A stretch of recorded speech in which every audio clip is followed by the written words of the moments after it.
Hello साथियों, भारत और पाकिस्तान का जो हाल ही युद्ध हुआ है ऑपरेशन सिंदूर के तहत, इस ऑपरेशन सिंदूर के तहत जो है बहुत सारी चीज़ें क्लियर हो गई हैं कि जिस प्रकार के जो चाइना ने बहुत ज़्यादा दमखम भरा था कि हमारे ऐसे हथियार हैं वैसे हथियार हैं।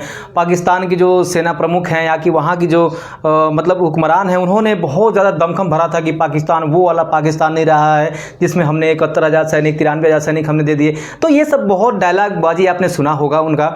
और फिर हुआ ऑपरेशन सिंदूर और हमने घर में घुस के 9 जगहों पे उनको जो है टारगेट किया, दौड़ा दौड़ा करके मारा उनको, ठीक है। लेकिन ये पाकिस्तान कहना थोड़ा सा गलत हो जाएगा, इनको ज़्यादा इज्जत मिल जाएगी, आप इनको नल्ला कह सकते हैं, ठीक है ना। तो इन्होंने क्या किया, इन्होंने जो है बहुत भौकाल बनाया और इन्होंने जितना यहाँ की कह सकते हैं कि जितना पाकिस्तान में हथियार यूज होते हैं उसमें 70% हथियार तो चाइनीज़ हथियार हैं और कुछ हथियार बच गए तो वो आते हैं ईरान से और तुर्की से। तुर्की भी जो है अपना ड्रोन जो है पूरी दुनिया में ये कह के बेचा था हमारे ड्रोन का कोई मुकाबला भी नहीं है। हमारे यहाँ के कुछ विश्लेषक भी आपको बताए होंगे कि तुर्की का ड्रोन रडार में नहीं आता है, मार के चला जाता है, दुनिया का नंबर 1 ड्रोन है। ऐसी बातें आपको सुनने को मिली होंगी, लेकिन ऑपरेशन सिंदूर ने इन सारी चीज़ों पर प्रश्न चिन्ह लगा दिया, ठीक है। और बताया कि जो भारतीय तकनीकी है उनके आगे न चाइना टिकता है, न तुर्की टिकता है, न ईरान टिकता है। और पाकिस्तान तो नल्ला है, उसका तो कुछ है भी नहीं अपना, जिसने अपने नाप का पैजामा तक नहीं बना पाया वो क्या करेगा आज तक, ठीक है। मेरे पिछले वीडियो पे बहुत सारे लोग कमेंट कर रहे थे कि हमने 3 राफेल गिरा दिए, तो हमने ये कर दिया। पिछले वीडियो पे ही कमेंट आया था, जरा एक बार आप जाकर देखिएगा उस पर। तो मैंने कुछ उस पर रिएक्शन नहीं दिया, बट इस वीडियो के माध्यम से उनको बताना चाहूँगा कि बेटा पहले ना तुम कटी हुई पतंग को लूटना सीखो, उसके बाद राफेल गिराना। राफेल की स्पेलिंग तुमको नहीं आएगी और तुम चले हो राफेल गिराने, ठीक है। तो बात करते हैं यहाँ पे, जब ऑपरेशन सिंदूर होता है भारत ने जो है ये कहा कि देखिए हम पाकिस्तान पे हमला नहीं कर रहे हैं बल्कि हम आतंकवाद के खिलाफ हमला कर रहे हैं। हम आतंकवाद को जड़ से ख़त्म करना चाहते हैं और विश्व शांति के लिए आतंकवाद को ख़त्म होना आवश्यक है। और ऐसा माना जाता है, ऐसा माना गया, सब जानते हैं कि जो है पाकिस्तान आतंकवादियों का गढ़ रहा है, क्योंकि ओसामा बिन लादेन जब ट्रेड सेंटर पे हमला किया था तो अमेरिका भी इस चीज़ को माना कि हाँ यहीं पे गढ़ है पूरा का पूरा आतंकवादियों का। पूरा विश्व जानता है कि पाकिस्तान आतंकवादियों का गढ़ है। तो भारत ने जब एयर स्ट्राइक किया तो इनको पता ही नहीं चला, ठीक है। क्योंकि याद रखिएगा चाइना जो है HQ-9 डिफेंस सिस्टम जो है सबको मतलब बांटता है, कहता है कि देखिए हमारा जो है एक बेहतर तकनीकी से है, लगभग 50 किलोमीटर ऊपर तक जो है मार कर सकती है, 300 साढ़े 300 किलोमीटर दूर पहले ही मिसाइल को डिटेक्ट करके उड़ा देगी, चाहे वो किसी प्रकार का जहाज हो उनको रडार सिस्टम में लेकर उड़ा देगी। लेकिन हमारे यहाँ की जो मिसाइलें हैं वो उसके ऊपर से निकल गई, उसको पता ही नहीं चला। जो HQ-9 डिफेंस सिस्टम था चाइना का, उसको पता ही नहीं चला कि उसके ऊपर से जो है मिसाइलें निकल गई, पाकिस्तान के 9 शहरों को नस्ताव्यत कर दिया। उसके बाद पाकिस्तान चिल्ला रहा है मार के चला गया। अरे मार के चला गया, तुम्हारा डिफेंस सिस्टम था कहाँ ये तो बताओ। और उसके जवाब में ये लोग बहुत सारे ड्रोन भेजे, बहुत सारे मिसाइलें। और मैं आपको एक बात बता दूँ, इन्होंने कहा कि भैया हमको तो ब्रह्मोस से मारा गया है, क्योंकि आप जानते हैं सुखोई 30 के अंदर ब्रह्मोस फिट की जा सकती है। इन्होंने कहा कि ब्रह्मोस मिसाइल से हमको मारा गया है। तो चाइना से कहा कि भैया तुम हमको एक अच्छा मिसाइल दो जिससे कि हम भी मारें। तो चाइना को भी लगा कि हमारे यहाँ का जो एक उन्नत तकनीकी की मिसाइल है PL-15, क्यों ना इसको दे दिया जाए। और इससे जो है, क्योंकि भारत को काउंटर करना तो आवश्यक है, चाइना भी चाहता है, चाइना खुद भारत पर हमला नहीं करेगा। याद रखिएगा वो एक बिजनेसमैन है, वो एक व्यापारिक देश है, वो कभी भी किसी देश पर हमला नहीं करेगा। आप देखेंगे ताइवान के ऊपर से उसके प्लेन निकल जाते हैं पर एक मिसाइल नहीं मारता उस पर, क्योंकि उसको पता है कि मेरी अर्थव्यवस्था इधर उधर हो सकती है। तो उसके जितने भी हथियार हैं ना वो टेस्टेड नहीं है, याद रखिएगा वो कहीं भी युद्ध में टेस्टेड नहीं है। उन्होंने PL-15 मिसाइल तो दी इनको, और वो PL-15 जो मिसाइल है वो 5वीं पीढ़ी के जहाज़ों में यूज होती है। और अभी आप जो सुन रहे हैं कि पाकिस्तान 40 J-35 जहाज उससे लेकर के आने वाला है 5वीं पीढ़ी का, और उसमें भी वही मिसाइल लगने वाली है PL-15। अब PL-15 के बारे में जरा देखिए, पाकिस्तान ने लॉन्च किया भारत को मारने के लिए, भारत के रडार सिस्टम में नहीं आएगा। अरे रडार सिस्टम तो छोड़ो, भारत का जो जैमल सिस्टम था ना वो उसका कमांड सेंटर से ही उसका कनेक्शन ही काट दिया। मिसाइल अब घूम रहे, अरे भैया किन्ने जाना है, किधर मारना है, कमांड सेंटर से उसका जो कनेक्शन था वो भारतीय जैमरों ने काट दिया, और अब उसको जो है आराम से ले जाके डिस्ट्रॉय करके गिरा दिया गया। अब एक खेत के अंदर वो लहूलुहान पड़ी है PL-15, तस्वीरें भी आपने देखी होगी। अब सोचिए जो मिसाइल एक उन्नत तकनीकी पे कह के उसने बहुत सारे देशों को बेचने के चक्कर में पड़ा था, दूसरी चीज़ कह रहा था कि 5वीं पीढ़ी के विमानों में लगेगी, पाकिस्तान जो J-35 लेकर के आ रहा है उसमें लगने वाली है। अब बताइए ज़रा, उस मिसाइल को जो है मारने से पहले हमारे जमीन सिस्टम ने उसको क्या कर दिया, कमांड सेंटर से ही काट दिया। अब उस मिसाइल को पता नहीं जाऊँ किधर। तो अब बताइए क्या ऐसी मिसाइल ब्रह्मोस का तुलना कर पाएगी, ब्रह्मोस का सामना कर पाएगी? ब्रह्मोस जो है सुपरसोनिक है और इसको हाइपरसोनिक में कन्वर्ट किया जा रहा है। हाइपरसोनिक का मतलब 5 मैक से ज़्यादा की रफ्तार होगी, और चाइना जो है PL-15 को कहता है कि 4.5 मैक की रफ्तार से मारेगी। अरे घंटा मारेगी यार। जो मिसाइल टारगेट तक ना पहुंच पाए, जिसका कनेक्शन रडार सेंटर से कट जाए, इस मिसाइल का क्या लेना देना है? अब दुनिया भर में चाइनीजी देखो, अब क्या है यहाँ पे HQ-9 जो उसका डिफेंस सिस्टम था, हमने उसको भी तबाह कर दिया अपने ड्रोन के माध्यम से।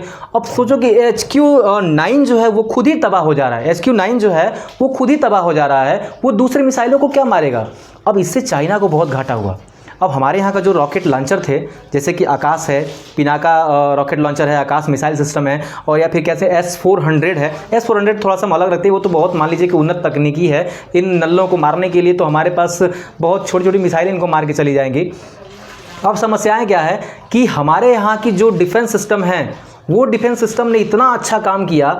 बहुतों ने कहा कि देखिए भैया वो सस्ते ड्रोन भेज रहे थे, आप S-400 से मार रहे थे। पागल बैठे हैं क्या सेना में कि S-400 का यूज वहीं किया जहाँ शाहीन मिसाइल आ रही है, जहाँ PL-15 मिसाइल उनके लिए किया जा रहा था, ना कि किसी ड्रोन को मारने के लिए। ड्रोन को मारने के लिए आकाश मिसाइल सिस्टम थे हमारे पास L-70 गन थे, बहुत सारे गन ऐसे थे जिनको मार के उलाट देना है। हमारे पास जो है उसके अलावा भी बहुत सारे मिसाइल्स थे जो कि उलाट देंगे मार करके पाकिस्तान की कोई भी ड्रोन को। तो इन्होंने बहुत ज़्यादा प्रोपेगेंडा फैलाया कि देखिए, और वहाँ के सेना प्रमुख जब सीज फायर हुआ ना, तो वहाँ के सेना प्रमुख को लोग बैठा के ये देखो सेना प्रमुख है और इन्होंने बहुत तोप मार दिया है, उनको जो है बहुत सारे सम्मान किया गया। अरे यार, जीवन में एक युद्ध नहीं जीते हो और ज़बरदस्ती पाकिस्तानियों में एक भौकाल। पाकिस्तानी ये जान के खुश हैं कि अरे हमारा सेना प्रमुख तो राफेल गिरा दिया, 3 ठो राफेल, कोई पुष्टि नहीं है। उनका रक्षा मंत्री कहता है कि हमने राफेल गिराया है, 5 राफेल गिराए हैं। पूछा गया कहाँ गिराए हो, कहा कि देख लीजिए आपको जो है सोशल मीडिया पे मिल जाएगा। अरे पगला, तुमको अगर तुम पढ़े लिखे रहते तो तुम इतना बताते जी, तुम रक्षा मंत्री किसने बनाया तुमको? दूसरी चीज़ कि अब इसमें चीन की बड़ा किरकिरी हुई और भारत को इससे हुआ फायदा। भारत का जो है रक्षा जो निर्यातक देश अब धीरे धीरे बनने जा रहा है। बहुत सारे देशों ने जो है भारत के तकनीकी पे विश्वास किया।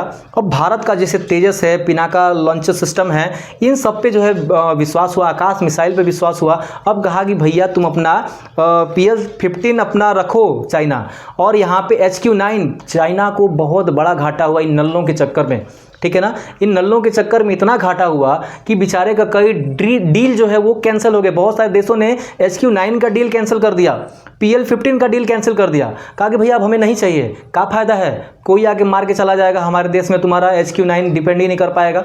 दूसरा चीज़, तुम्हारी मिसाइल मारेंगे ज़रूर, कमांड सेंटर से कट जाएगी उलाटने से पहले ही। तो कह कर के तो वो बेचता है कि भैया 5वीं पीढ़ी में मिसाइल लगेगी। और यहाँ पे तुर्की के बारे में बात करें, तुर्की बहुत बड़ा फेंक रहा था कि हमारे ड्रोन, यहाँ भारत के अंदर जो है बहुत सारे ऐसे लोग थे, ऐसे विश्लेषक थे कि तुर्की का ड्रोन दुनिया का सबसे नंबर 1 ड्रोन है, वो मार के गिरा सकता है किसी को भी। क्या हुआ, भेजा जरूर उन्होंने। सोचिए कि तुर्की ने साथ दिया पाकिस्तान का कि जाओ भारत को हमारे ड्रोन से मारो, उसके ड्रोन को हमने जो है मिनटों में भारत की सीमा पे नहीं आने दिया, उलाट दिया वहीं मार करके। अब यही चीज़ है कि भारत के डिफेंस सिस्टम को, और 27 तारीख को अजित डोभाल भी रूस जा रहे हैं। बाकी के जो S-400 की डील, क्योंकि 5 यूनिट की डील हुई थी जिसमें 3 यूनिट भारत आ चुके हैं, 2 यूनिट और आने हैं वहाँ से, और ये 2 यूनिट आ जाएंगे ना, तो याद रखिएगा कि भारत और भी मजबूत होगा। और इसके साथ साथ जो कुशा प्रोजेक्ट पे भी काम कर रहे हैं, जो कि S-400 के आसपास ही उसका होने वाला है, ठीक है ना। और अगर कुशा काम कर जाता है हमारा प्रोजेक्ट, स्वदेशी की बात कर रहा हूँ, अभी तो बहुत सारे हमारे पास हैं, लेकिन जो स्वदेशी आने वाले हैं उनमें से कुशा एक बहुत इंपॉर्टेंट रोल अदा करेगा। ये कुशा प्रोजेक्ट पे काम चल रहा है, जल्दी इसका जो है टेस्टिंग भी होगा, नो डाउट कि ये 2030 या 31 तक जो है भारत का अच्छा डिफेंस बन जाएगा या करके, ठीक है ना।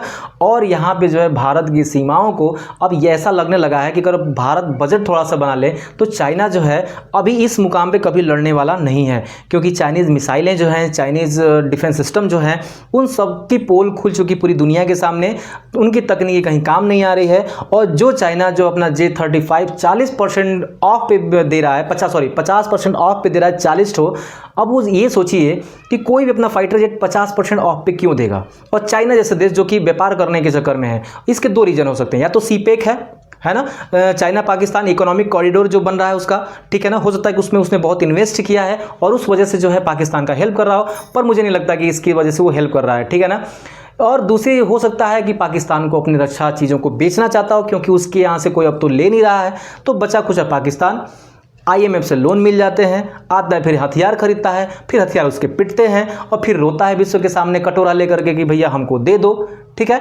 तो भारत के जो सिस्टम्स हैं, भारत के जो डिफेंस सिस्टम है, भारत के जो अभी तो तेजस, हम इतना बढ़िया तेजस का जो डिमांड बढ़ा है पूरे विश्व के अंदर, अमेरिका जैसा देश भी तेजस को खरीद रहा है। रक्षा डील हम अमेरिका से कर रहे हैं। अभी जो हाल ही में हमारे यहाँ का एक मिसाइल लॉन्चिंग सिस्टम जो है, इजराइल ने अभी उसका ऑर्डर दिया है हमारी कंपनी को, हमारी भारतीय कंपनी को, ठीक है ना। तो आप इसके लिए इस पे मैं एक अलग से वीडियो बनाऊंगा, ठीक है। तो हमारे यहाँ जो बड़े बड़े देश हैं जिन पे हम निर्भर थे पहले, जो हमसे ताकतवर थे, वो भी आज हमसे जो है रक्षा चीज़ों को खरीद के ले जा रहे हैं, ठीक है। और ये इसलिए हुआ क्योंकि ऑपरेशन सिंदूर के अंदर हमने जो है उन मिसाइलों को मार गिराया जिनका बहुत बड़ी बड़ी हवाबाजी की जा रही थी, ठीक है। तो आप ये बताइएगा कि क्या भारत के जो रक्षा बजट है, क्या उसको और बढ़ाना चाहिए ताकि हम जो है और चीज़ों पे काम कर सकें, या आप ये बताइएगा, कमेंट करके ज़रूर आप अपना राय दीजिएगा कि भारत की तकनीकी चाइना की तुलना में ठीक है या नहीं। तो आज के लिए हम लोग इतना ही रहने देंगे, फिर मिलेंगे अगले वीडियो के अंदर। जय हिंद।